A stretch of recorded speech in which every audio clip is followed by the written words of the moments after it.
Hi everybody, I'm Teddy Tillhun, and I'm here at the Emerson Pressure Relief Valve Flow Lab in El Campo, Texas. Today, I will be going over the operation and advantages of the Greenwood Safety Selector Valve. The Greenwood Safety Selector Valve is a changeover valve used to mount two pressure relief valves on a single vessel penetration. One mounted valve is active while the other acts as an installed spare, eliminating unplanned outages due to urgent maintenance needs. We see safety selector valves used in a wide variety of critical applications where operators just can't afford unexpected downtime. The installation I have here has a single safety selector valve with two Crosby J-series valves mounted on top. These two pressure relief valves are individually set at 250 psi, and the left valve is currently active. I can tell because this bright red indicator points to the valve that is currently in service. To prove it, we're going to bring the pressure in the vessel up to the valve set pressure and open the valve. Note that only the left valve will open and flow.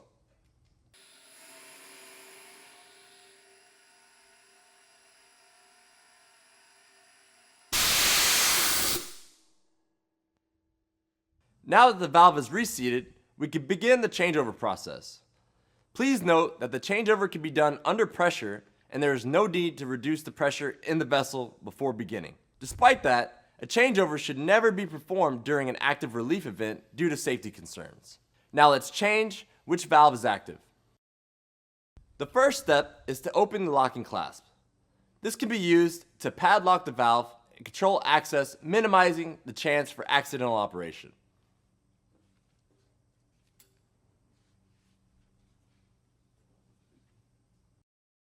Next, we'll rotate the retraction bushing clockwise to fully lower the rotor assembly.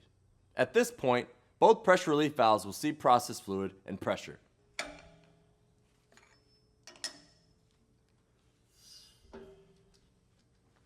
We will then rotate the indicator shaft and rotor 180 degrees so that the indicator now points to the right. This rotation moves the seat from the right side of the safety selector valve to the left and into position to isolate the left-hand pressure relief device. Note that the red indicator shaft now points to the right-hand valve, which will now be active. We will now rotate the retraction bushing counterclockwise to a full stop and then apply approximately 80 foot-pounds of torque to ensure that it is seated well in the closed position.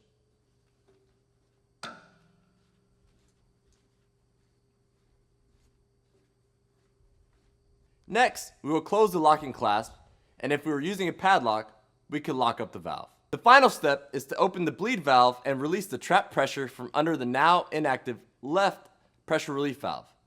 This bleed valve should be piped or vented to a safe location. Once this is done, this pressure relief valve can be removed and repaired or replaced.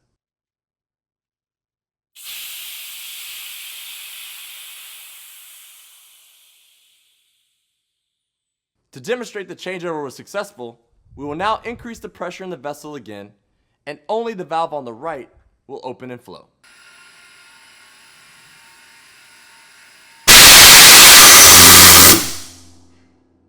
As you saw, the right-hand valve is now active. One of the biggest advantages of utilizing a safety selector valve is that it is designed so that we will never lose our vessel's overpressure protection during a changeover. In this next demonstration, I will initiate the changeover process again, and I'll begin the process of lowering the rotor assembly to prepare to switch from the current active valve to the other. At this point, both valves will become active. If the vessel pressure were to rise to the set point of the valves, both valves are active to protect your system. Let's demonstrate this.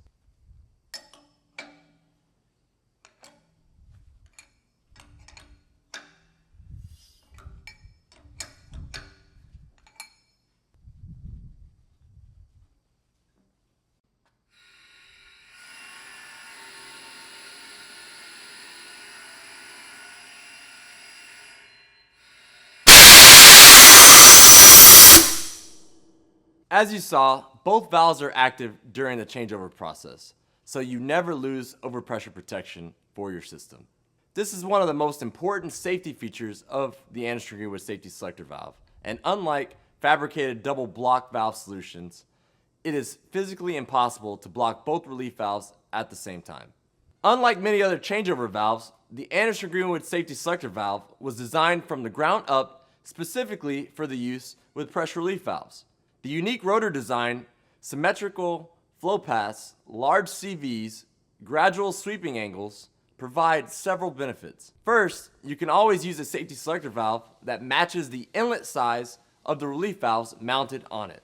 There is never a need to oversize a safety selector valve to reach a required flow rate or minimize pressure drop. Second, both arms have identical flow paths.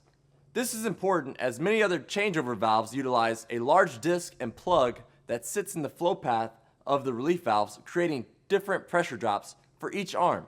This adds complexity to the relief valve sizing and means that one valve will always flow less than the other. And the last but most important benefit, the pressure drop through an Anderson Greenwood safety selector valve will never exceed the API recommended 3% inlet line loss in any application, liquid or gas.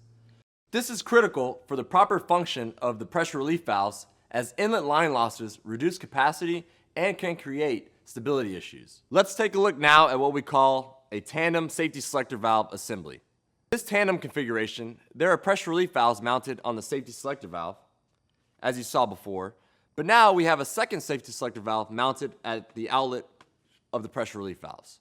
This arrangement is commonly used when pressure relief valves are discharging to a closed header system or flare. Tandem safety selector valves are connected by the set of linkage here. Linkage is critical to ensuring that both valves are operated simultaneously during a changeover, eliminating opportunities for mistakes. On a tandem Anderson Greenwood safety selector valve unit, an operator is unable to accidentally block, for example, the inlet of the left valve and the outlet of the right valve, and leave the valves in an unsafe configuration. The tandem linkage ensures continuous overpressure protection. Now, I will show you how to switch from one active valve to the other in a tandem assembly. The first step is to open the locking clasps on the safety selector valves.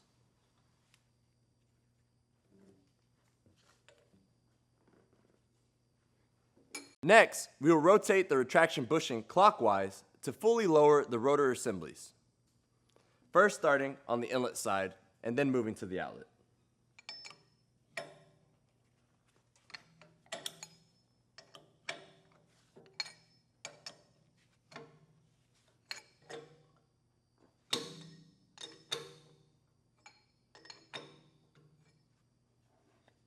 Once both bushings are lowered, rotate the indicator shaft and rotate it 180 degrees so that the indicator now points to the right valve.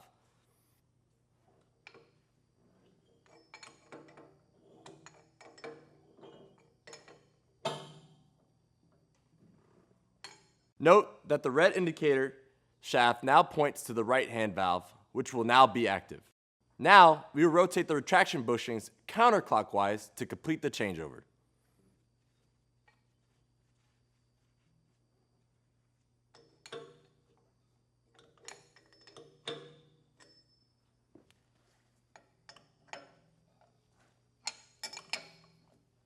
Next, we will close the locking clasp, and if we were using a padlock, we could lock up the valve.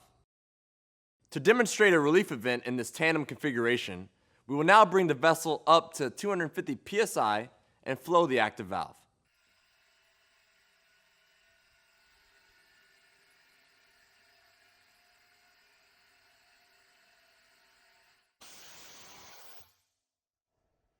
There we go. The Anderson Greenwood safety selector valve provides a safe, efficient method of switching from an active pressure relief device to an inactive device, maintaining system overpressure protection, regardless of the safety selector valve position. Thanks for watching, and for more information on the Anderson Greenwood safety selector valve, look for the links in the description below. Take care.